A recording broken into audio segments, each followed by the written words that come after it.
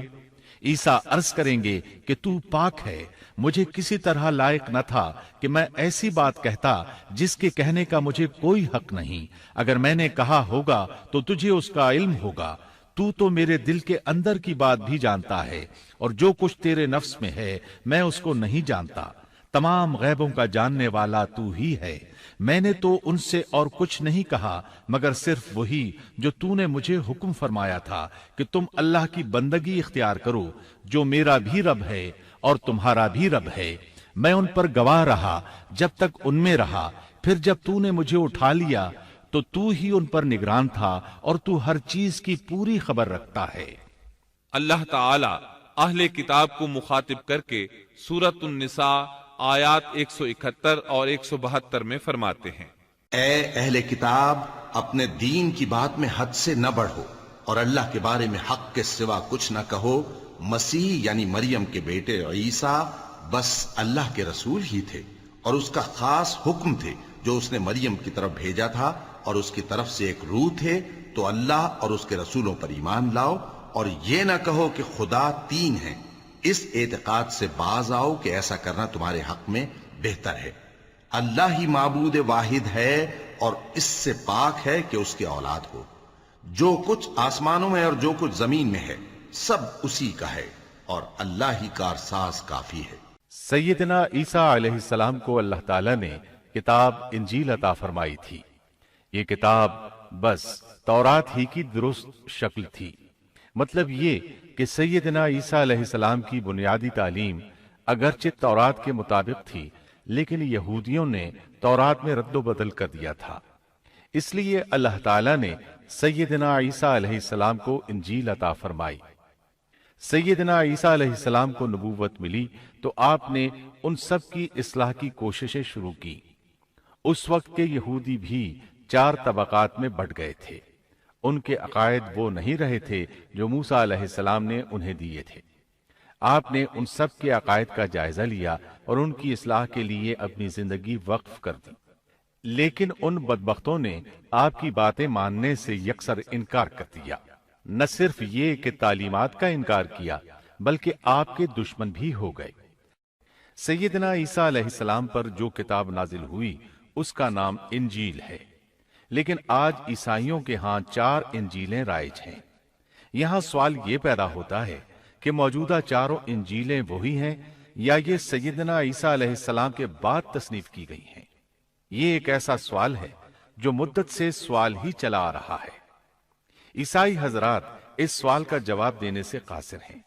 عیسائی عالم تک اس بات کا اقرار کرتے نظر آتے ہیں کہ ان میں سے کوئی ایک انجیل بھی مسیح علیہ السلام کی انجیل نہیں ہے اور نہ اس کا خالص ترجمہ ہے۔ موجودہ انجیلوں کے بارے میں عیسائیوں کے ہاں کوئی ایسی سند موجود نہیں جس کی بنا پر وہ کہہ سکیں کہ ان کی روایات کا سلسلہ سیدنا عیسیٰ علیہ السلام یا ان کے شاگردوں تک پہنچتا ہے۔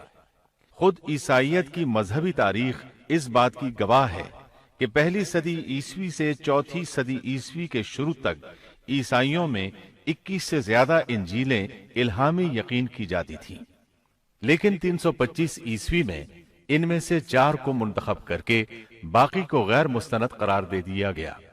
4 انجیلوں کا یہ انتخاب بھی کسی تاریخی یا علمی بنیاد پر نہیں کیا گیا تھا، بلکہ اس کے لیے ایک طرح کی فال نکالی گئی تھی۔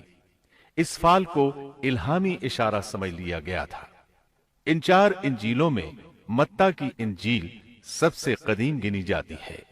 اس کے باوجود عیسائیوں کے پرانے عالم یہ بات تسلیم کرتے ہیں کہ یہ انجیل متی اصلی نہیں بلکہ اس کا ترجمہ ہے، اس لیے کہ اصل کتاب عبرانی زبان میں تھی جو اب ناپید اور ضائع ہو گئی ہے، اور موجودہ ترجمے کے بارے میں قطعی طور پر یہ نہیں کہا جا سکتا کہ یہ اصل زبان کا ترجمہ ہے، جبکہ مترجم کا نام تک معلوم نہیں، اور نہ یہ پتا ہے کہ ترجمہ ہوا کے زمانے میں تھا۔ دوسری انجیل مرقس کی انجیل ہے۔ اس کے بارے میں مشہور عیسائی عالم پطرس گوماگ اپنی کتاب میں مرقس کے سوانح حیات پر لکھتا ہے کہ یہ نسلاً یہودی تھا اور عیسیٰ علیہ السلام کے حواری پطرس کا شاگرد تھا۔ جب رومیوں نے عیسائیت اختیار کر لی تو اس نے ان کے مطالبے پر یہ انجیل تصنیف کی۔ وہ سن 68 عیسوی میں اسکندریہ کے قید خانے میں بت پرستوں کے ہاتھوں قتل ہوا۔ تیسری انجیل لوقا کی انجیل ہے۔ عیسائی عالموں میں متی کی انجیل کے بارے میں جتنے اختلافات ہیں ان سے زیادہ لوقائی انجیل میں موجود ہیں۔ خود لوقا نے اپنی انجیل کے بارے میں لکھا ہے کہ یہ انجیل اس نے شاہ فیلس کے ساتھ خط و کتابت کی بنیاد پر لکھی ہے۔ وہ اسے مخاطب کر کے لکھتا ہے کہ سچ کی باتیں جن لوگوں نے کانوں سے سنی تھیں انہوں نے ہم تک جس طرح پہنچائی ہیں ان کو بہت سے لوگ ہم سے نقل کر رہے ہیں، اس لیے میں ضروری سمجھتا ہوں کہ ان کو خود ہی صحیح طریقے پر کر دوں تاکہ تمہیں صحیح حقیقت معلوم ہو جائے۔ اس سے صاف معلوم ہوتا ہے کہ لوقا نے سیدنا مسیح علیہ السلام کا زمانہ نہیں پایا۔ اس کے ساتھ عیسائی عالم یہ بھی بیان کرتے ہیں کہ لوقا کی انجیل مرقس کی انجیل کے بعد وجود میں آئی اور پطرس اور پولس کے مرنے کے بعد تصنیف کی گئی ہے۔ دراصل لوقا انطاکیہ شہر میں طب کا پیشہ کرتا تھا۔ اس نے عیسیٰ علیہ السلام کو نہیں دیکھا اور عیسائیت کو سینٹ پال یعنی پولس سے سیکھا، اور سینٹ پال کے بارے میں یہ بات تحقیق کو پہنچ چکی ہے کہ وہ دراصل متعصب یہودی تھا۔ عیسائیت کا بدترین دشمن خیال کیا جاتا تھا۔ وہ عیسائیوں کے خلاف اپنی جد و جہد جاری رکھے ہوئے تھا۔ مگر جب اس نے دیکھا کہ اس کی تمام تر مخالفتوں اور رکاوٹوں کے باوجود عیسائیت ترقی کرتی جا رہی ہے اور روکے نہیں رک رہی، تو اس نے مکر و فریب سے کام لیا اور اچانک اعلان کیا کہ مجھ سے ایک عجیب معجزہ سرزد ہوا ہے۔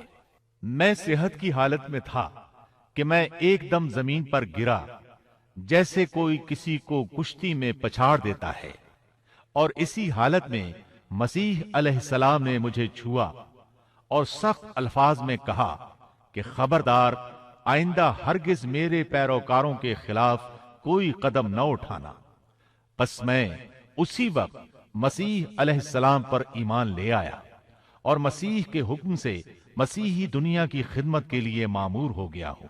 مسیح نے مجھ سے کہا ہے کہ میں لوگوں کو مسیح کی انجیل کی بشارت سنا دوں اور اس کی پیروی کی ترغیب دوں۔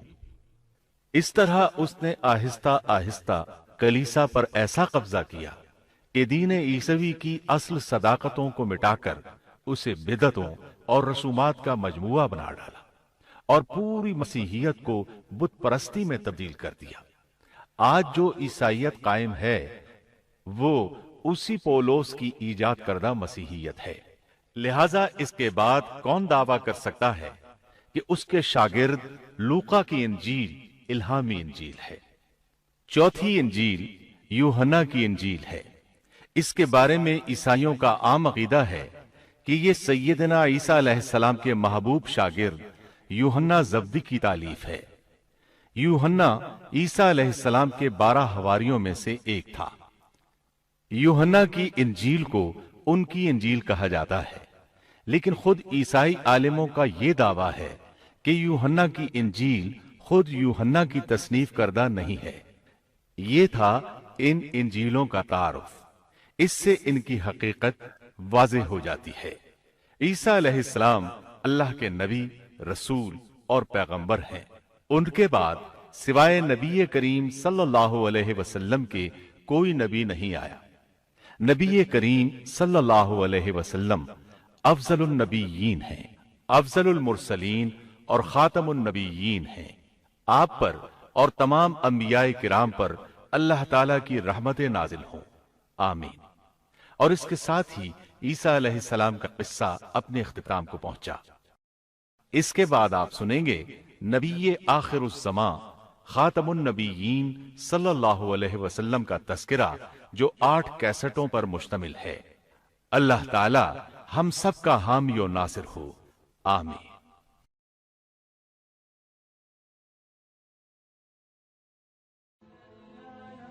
Thanks for watching.